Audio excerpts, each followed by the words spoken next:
5 centimeters per second is one of the single greatest romance anime ever created, but it rarely receives any such acknowledgement. Not only is its exploration of love one of the most realistic out there, but it's able to juggle presenting two different facets of being stuck in love simultaneously. On one hand, we have a person choosing to remain in the past, with that choice being reflected in every minute detail of their final resolution. On the other, a person not even getting the luxury of being able to choose, but having their situation feel like more of a choice than anything else. There's a lot of stories out there that explore how painful love can be, some good ones too, but 5 centimeters per second explores a more specific kind of pain. Emotional stagnation in romantic love is rarely looked into in anime, and I couldn't be more grateful for this story having its entire thematic message centered around it. Which kind of stuck do you think is worse? One you consciously choose and are aware of, or one you can't even put a finger on? To understand the answer, we have to look at the subtle, tragic nuance that separates the two sides these characters embody. Before we dive into how this story approaches stagnation through different viewpoints, we first need to understand what makes them different. And it's so magnificently done that if you don't grasp the nuance that separates these two characters, it's pretty easy to fall for the surface level just still in love interpretation. As I said already, the subject here and what relates these two characters is emotional stagnation. The story spends at least a third of its runtime exploring both their approaches to that subject at the same time. With that in mind, it's understandable that we conflate these two characters' versions of that theme as identical, when they're in fact not. But it all boils down to the parallel that exists in how these two people ended up being stagnant. Sumida's path to that state was conscious and intentional. She made an active choice to be stuck in the past. Tono didn't. His version of stuck stemmed from his inability to move on. Because of how differently they both arrived at this place of pain constantly on repeat, the type of pain each of them feel would inevitably vary. But to fully understand any of that, we gotta look at how each of them got here in the first place. And what better a place to start than the single moment that culminates the entirety of Sumida's arc and defines the rest of her life after it. One which was so impactful, so moving, that regardless of how painful it looks, I just couldn't help but admire. In part 2 of 5 centimeters per second titled Cosmonaut, the story makes a massive shift in POVs from Tono to this young, innocent high school girl who was in love with him. Throughout the course of roughly 20 minutes, narratively spanning a few weeks, we get to watch Sumida do what any girl in love her age would do. Try to get the guy she likes to like her back. She curates herself to what she thinks is his liking, tries to spend more time with him so as to create a bond, and something I distinctly remember, wait to walk home with him after school every single day. Watching all this happen and how hard she's trying, coupled with the fact that she really is just a normal, likable person, hurts so much, as it's pretty obvious none of this is gonna go anywhere. But Sumida doesn't know that.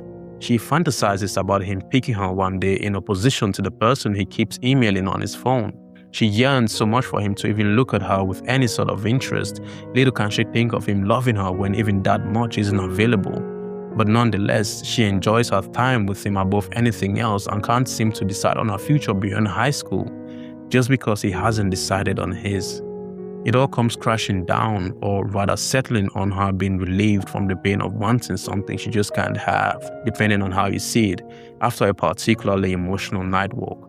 Tonight, Tono walks Sumida home like he usually does, and she's just reflecting on how he always seems to be lost in some other world, always texting emails to that one person he never seems to send, how he's always so nice to her, and how that hurts more than anything else he could possibly do. Sumida has a realization: Tono will never love her. Yes, he's nice and friendly and plays along with all her conversations, but he's never emotionally present. He's always been focused on something or someone much further away, resulting in him having ever looked at her even once. She just stands on the road mid-walk and starts crying. Coming to her senses, she puts it on pause, gets home, bids him farewell, and then continues on her bed. Sumida has finally realized that there's no hope. There was never any, but still she doesn't deny or belittle what she feels. This girl, while crying herself to sleep, decides that regardless of how much it hurts, she still and will always love him, even with no hope of it ever being requited. And this is also compelling because of how realistic it is. Love isn't an emotion you can just wipe away after finding out you have no chance. It would have been absurd if she could just move on after that incident. Sumida chooses to stay stuck in love because of how valuable that experience was for her, because of the depth that emotion has gained in her soul, because of how much she still loves Takaki Tono, because her love for him wasn't dependent on him loving her back. If you've watched this story and seen Tono's life, you would assume that's a recipe for disaster, but the narrative treats her decision and subsequent fallout very differently. Nowhere is this more evident than in her conclusion in the manga. The most interesting part here is that it's just one scene. One scene tells us how she has lived her life after making that decision. Really intriguing considering how much time we get to spend on the consequential parts of Tono's love life. A couple of years into the future, we see Sumida sitting on the bench at the park, just staring into nature. From the way she looks, we can make a few educated guesses about how that decision affected the way she lived her life and just how much impact it had on the person she is. If you look at this panel, you'll notice that she doesn't look sad. She's not necessarily happy per se, but she isn't devastated and soulless like Tono has been throughout the entire story. It's clear that she has lived a full, ordinary life without having her love for him chain her down to a constant state of turmoil. It paints an inspiring picture of unrequited love as well, showing you that you can love someone without any hope of them loving you back and still live with it. You don't need to constantly have the pain of said love be your life's entire center of gravity.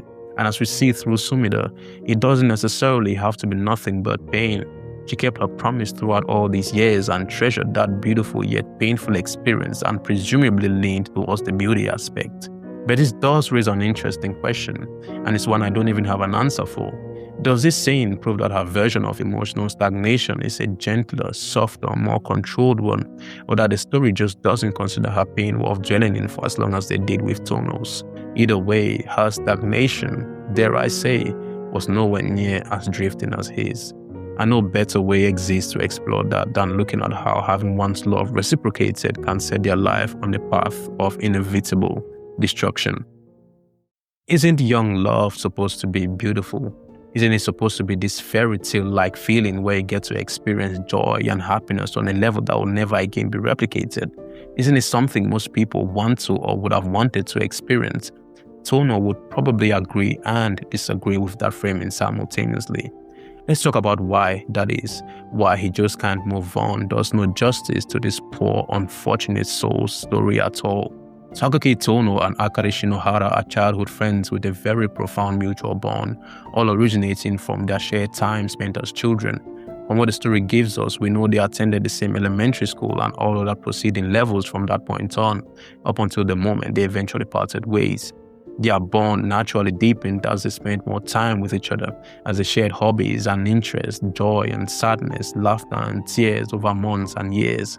Having shared all these very intimate experiences with one another, they essentially gave each other access to their respective selves at its most vulnerable, creating a connection so intimate it rivals that of blood and dwarfs any of friendship or conventional love. Of course, having such a deep-seated connection is a double-edged sword. It can be incredibly joyful, something you hold on to, something you hold really precious. But what happens if it gets taken away? The amount of hurt you would feel is directly proportional to its depth. But we're getting ahead of ourselves here. A great many things occur that are to be rejoiced over. While in elementary school, Takaki and Akari get a little ostracized and picked on for their relationship. The reason I say a little is because it's not particularly clear whether or not their friends are just pulling pranks or actually being serious with all the shenanigans. But as you would expect, this only serves to further deepen their bond. A little while later, the circumstances of life get in the way and Akari transfers to a different school. This first move starts a domino effect that can be credited as the creator of this very story itself. Nevertheless, because of how close they really are, Takaki and Akari keep in contact. They write letters and occasionally speak over the phone, trying desperately to keep in touch as much as their schedules allowed. But strangely enough, the world just seems to be against them. Akari's family keeps moving further and further away from where Takaki lives. So one day they decide to meet in what can only be described as a two-faced affair, depending on which of their lenses you see through. Takaki steels himself for a very long journey over to Akari's current town. As if fate itself was against their union, said journey was the hardest it could possibly be. Takaki's train was caught in a snowstorm and delayed for hours, a situation that duplicated itself in his next transit station. He loses a letter he wrote for Akari to the wind, but against all odds, eventually arrives at the station they agreed to meet, albeit a few hours late. With no hope of Akari still waiting at such a time so estranged from the agreed rendezvous, he prepares to face disappointment, walking into the seating area.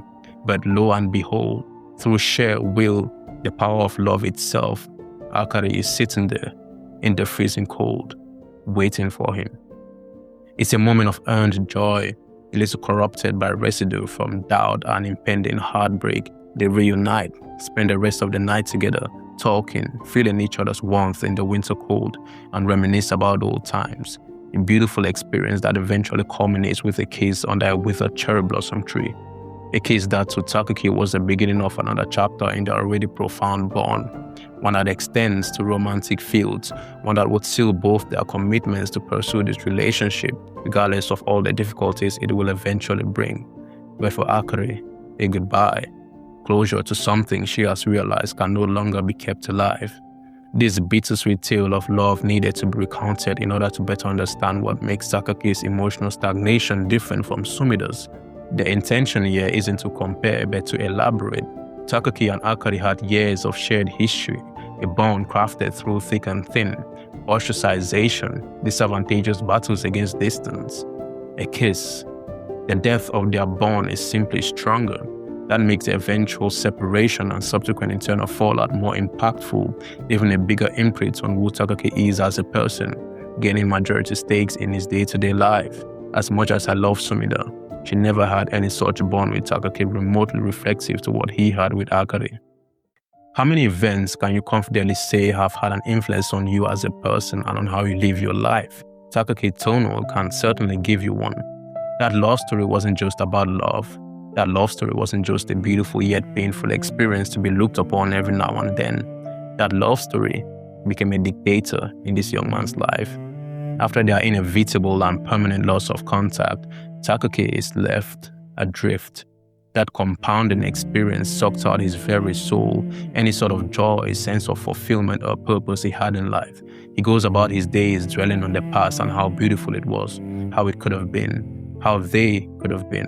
If he just sends the right email with the right sentences and the right words at the right time, he could reignite the one thing that kept him happy. He forgoes any social life for this long-gone memory of love. He smiles and laughs and chatters on the outside, portraying an image of admirable quality, yet it's a drought-afflicted lake on the inside. We get an unfiltered access to that internal world when he is alone, a lifeless look in his eyes, the way he constantly checks his phone for any new messages. That one time he completely wiped an email he had just typed up to send her. How could such an envious experience of pure, innocent, zealful young love turn this growing teenager, still having his worldview shaped by his experiences, into a shell of his former self? No less does this become more damaging in his adulthood, where he's just, frankly, incapable of maintaining any romantic relationships. He tries to do so, to move on, to start afresh with someone new, but just cannot be emotionally invested. Even the girl he was with commented on how he was never truly present. This all stacks up, and in looking for a remedy, he quits his job. Takaki is honest enough with himself to admit that he has tried to move on. He has realized intellectually that the love he's been so desperately clinging to will never rematerialize itself, but he just cannot emotionally break ties. Takaki knows that there's no room for career fulfillment, there's no room for friends, there's no room for a romantic relationship. His heart is occupied. Salvation. Nothing of that spectrum exists in this story. Nevertheless, its ending unintentionally tries to portray that lie, understandably because of how vague it is. Bear with me here, my friends, but there's this personal framework of mine I call the wrestle that I use to examine characters paying permanent prices for anything they get within stories. It's usually committed to a sense of balance or, at the very least, exchange. But Takaki pays a price for something he never chose to purchase. His entire social and emotional life is foregone for a love that he never gets back. The story vehemently decides to take everything from him: his work, his failed relationship, his friends, the love of his life, his beautiful memory of love. and twist it all into pain. Makoto Shinkai takes all that away and gives him nothing. Not a beautiful memory he can latch onto. It's been corrupted. Not a work life he can use as escapism. He resigned. Not a social life he can be proud of. It's all a mask, not closure. The love still haunts him. Not even the most basic necessity for mental stability. Peace. Keep in mind, all he did was fall in love. All he did was be lucky enough to be one of the few to experience this enigmatic feeling a lot of us would do anything to get a glimpse of. All he did was treasure the memory of that love. All he did was want that love to survive. All he did was try to reignite it despite countless obstacles. All he did was try to move on from it. All he did was be. Fortunately, in what would be generous to call a consolation, we get a scene at the end of his story that gives us hope for recovery, hope for a future where he can live his life free of that haunting angel known as love. Right before the credits roll, Takaki crosses train tracks, and there's this woman whose figure intersects with his at the exact same time during that whole sequence. In his and arguably the movie's most iconic scene, he turns back towards the tracks, stands and stares at the train's lingering carriages, awaiting a chance to either confirm or reject his assumptions on this woman's identity, and more importantly, if she's also waiting. The train's figure completely fades away and Takaki says nothing. He smiles and then walks. No words spoken, and yet many worth speaking. That moment was Takaki's initial stride, not a resolution. It wasn't him magically moving on, but rather him taking the first step towards that goal. All the unanswered questions that have tormented him for years on end finally get responses within 30 seconds. This story doesn't give him anything, but it did take. It took his joy and sadness alike. It took the fond memories of his love and turned it into pain. It took his childhood and framed it around hurt. It took everything away from him and gave back nothing. Both Takaki and Sumida's versions of emotional stagnation were painful, and pain is not something we rank, but Takaki's was more tragic because Sumida had agency. She chose to be in that situation and could theoretically get out of it if she so wished, but he didn't, and neither can he move on from it. Sumida Kane fell in love.